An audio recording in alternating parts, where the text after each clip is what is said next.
can tell that there's no purge. When you look inside, that's what sugaring looks like. That there where there's no argon purge on the backside, that's what's going to happen. So if you say, oh yeah, I can just tack it without it, you need it.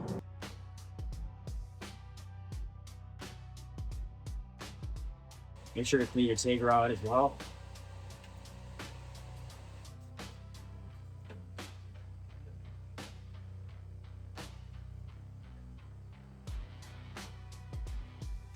So I'm going to throw some acetone on some wipes.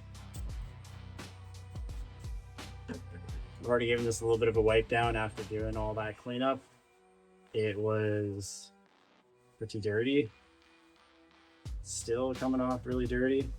And with that little bit of paint that's still stuck in there, in some of those grooves, and you can see even like right through this hole there, you can see my finger changing the color.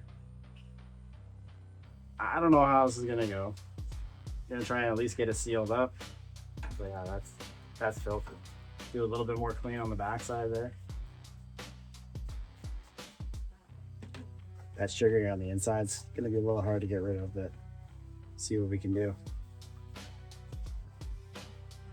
Still a little bit dirty. And we're gonna do another ghetto purge because I don't have fancy purge plugs. We're getting more and more of these to do here, so I'm eventually gonna have to bite the bullet and get upset. I was talking with the guy on this one. I'm like, yeah, there's been enough of them. It's time to do it.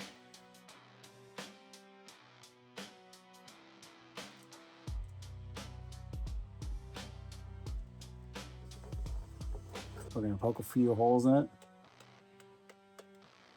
Other side, just using a spare diffuser on an old regulator. Nothing fancy. Just gonna stuff that in there. Try to seal up the rest.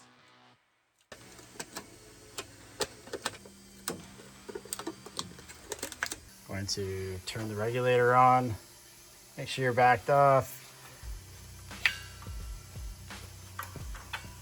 It's fresh.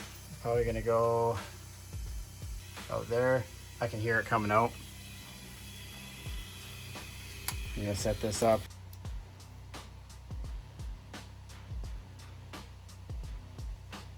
Argon is heavier than air, so it's gonna want to fill up the lower section, and then eventually all the air is gonna be up here. So probably just to help it out a little bit, push it like that. So I plugged off all these holes because I'm realizing there's so many gaps in everything that all the argon is escaping from everywhere else. So it's good enough. Time to weld.